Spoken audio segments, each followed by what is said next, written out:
எல்லாருக்கும் வணக்கம். இன்னைக்கு இந்த சேனல்ல நம்ம என்ன பார்க்க போறோம் அப்படின்னு பாத்தீங்கன்னா, ரொம்ப சுவையான வத்த குழம்பு சுலபமான முறையில் எப்படி செய்யறது அப்படின்னு தான் பார்க்க போறோம். ஸோ இதுக்கு தேவையான பொருட்கள் என்னென்ன அப்படிங்கறத பார்த்துடலாம். 3 பழமான தக்காளி எடுத்து அதை கட் பண்ணி அரைச்சு பேஸ்ட் பண்ணி வச்சுக்கலாம். 20 சின்ன வெங்காயம் எடுத்து வச்சுக்கலாம் முழுசா. 15 பல்லுக்கிட்ட பூண்டு எடுத்து வச்சுக்கலாம். 2 துண்டு வெல்லம் எடுத்து வச்சுக்கலாம். ஒரு பெரிய நெல்லிக்காய் சைஸ்ல புளி எடுத்து அதை ஊற வச்சு புளி தண்ணி எடுத்து வச்சுக்கலாம். மிளகாத்தூள் 2 ஸ்பூன் எடுத்து வச்சுக்கலாம். மல்லித்தூள் 2 ஸ்பூன் எடுத்து வச்சுக்கலாம். நாங்கள் மல்லித்தூளும் மஞ்சத்தூளும் சேர்த்தே அரைச்சிருவோம், அதனால 2 ஸ்பூன் எடுத்து வச்சுக்கிட்டோம். தனித்தனியாக அரைச்சிக்கிறவங்க மஞ்சள் தூள் 1/4 ஸ்பூனும் மல்லித்தூள் 2/4 ஸ்பூனும் எடுத்து வச்சுக்கோங்க. இப்போ தாளிப்புக்கு தேவையான பொருட்கள் என்னென்ன அப்படிங்கறத பார்த்துடலாம். ஆயில் ஒரு 3 ஸ்பூன் கிட்ட எடுத்து வச்சுக்கலாம். வெந்தயம் 1/2 ஸ்பூன் எடுத்து வச்சுக்கலாம். அதே போல பட்டை மிளகா ஒரு 3 கிட்ட எடுத்து வச்சுக்கலாம்.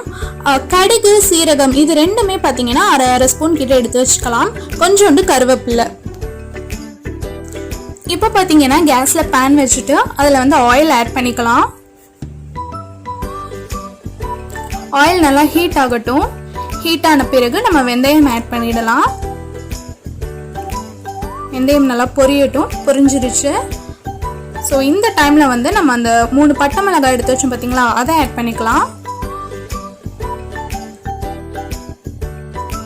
இப்போ கடுகு ஆட் பண்ணிக்கலாம்.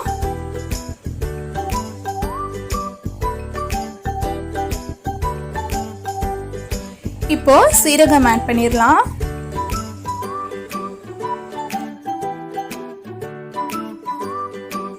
இப்போ கருவேப்பிலை ஆட் பண்ணிடலாம். பண்ணி நல்லா பொரியட்டும் எல்லாமே.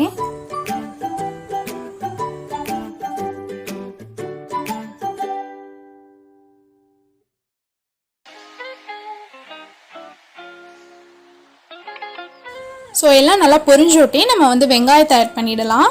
ஆட் பண்ணி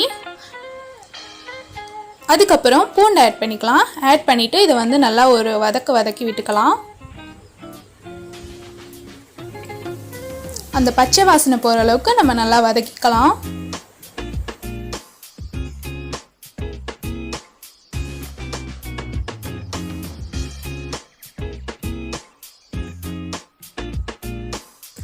இப்போ கொஞ்சம் தேவையான அளவுக்கு உப்பு ஆட் பண்ணிடலாம். அப்போ தான் வெங்காயம் சீக்கிரமாகவே நல்லா வதங்கிடும்.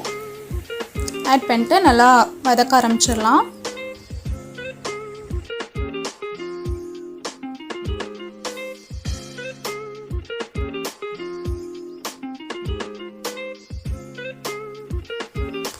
இப்போ பார்த்தீங்கன்னா எல்லாம் ஓரளவுக்கு வதங்கிருச்சு. இந்த டைமில் நம்ம தக்காளி பேஸ்ட் ஆட் பண்ணிக்கலாம். ஆட் பண்ணிவிட்டு அதே போல் வதக்கி விட்டுக்கலாம்.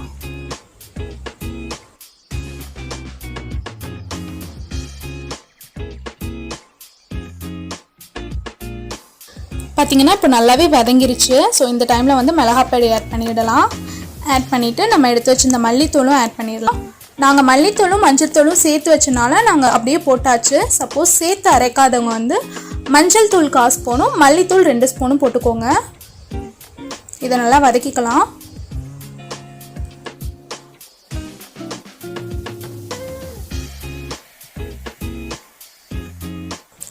இப்போ நம்ம எடுத்து வச்சு இந்த புளி தண்ணி எடுத்து ஊற்றிடலாம். ஊற்றிட்டு நமக்கு தேவையான அளவுக்கு தண்ணி ஊற்றிடலாம்.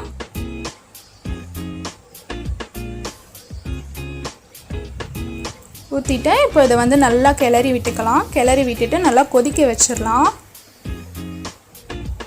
இதை மூடி வச்சுடுங்க. மூடி வச்சுட்டு அப்பப்போ ஓப்பன் பண்ணி கிளறி விட்டுருங்க. நல்லா அது கொதிக்கட்டும். இப்போ பார்த்தீங்கன்னா இது நல்லா கொதிச்சிருச்சு. அப்பப்போ லைட்டாக கிளறி விட்டுக்கலாம்.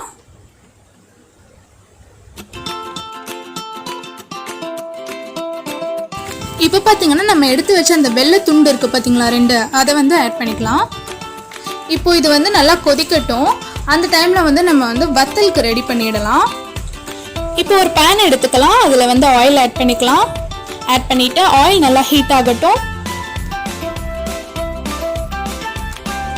ஆயில் நல்லா ஹீட் ஆகிட்டு இந்த டைமில் நான் இன்றைக்கி சுண்டல் வத்தல் எடுத்திருக்கேன். ஸோ அதனால் அந்த வத்தலை ஆட் பண்ணிக்கிறேன். இது நல்லா வறுபடட்டும்.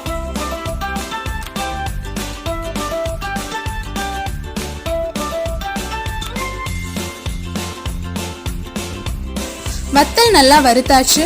ஸோ இப்போ இதை வந்து கொதிக்கிற குழம்புல எடுத்து நம்ம வந்து ஆட் பண்ணிடலாம். ஆட் பண்ண பிறகு இப்போ வந்து நல்லா கிளறி விட்டுக்கலாம். கிளறி விட்டுட்டு ஒரு 2 நிமிஷம் கழிச்சு இறக்கிடலாம். அவ்வளோதான், சுவையான வத்தக்குழம்பு ரெடி ஆயிடுச்சு. இதை கண்டிப்பாக ட்ரை பண்ணி பாருங்கள், ரொம்பவே டேஸ்ட்டாக இருக்கும். இது வந்து இட்லி, தோசை, சாதத்துக்கு எல்லாத்துக்குமே இது வந்து ரொம்பவே டேஸ்ட்டாக இருக்கும். இதை கண்டிப்பாக ட்ரை பண்ணி பாருங்கள். ஸோ இவ்வளோ நேரம் வீடியோ பார்த்ததுக்கு ரொம்ப நன்றி. வீடியோ பிடிச்சிருந்தது அப்படின்னா லைக் பண்ணுங்கள், ஷேர் பண்ணுங்கள், சப்ஸ்கிரைப் பண்ணுங்கள். மறக்காமல் பக்கத்தில் இருக்க பெல் ஐக்கானை கிளிக் பண்ணிடுங்க. அப்போ தான் நான் போஸ்ட் பண்ணுற எல்லா வீடியோவும் உங்களுக்கு வந்து சேரும். தேங்க்யூ.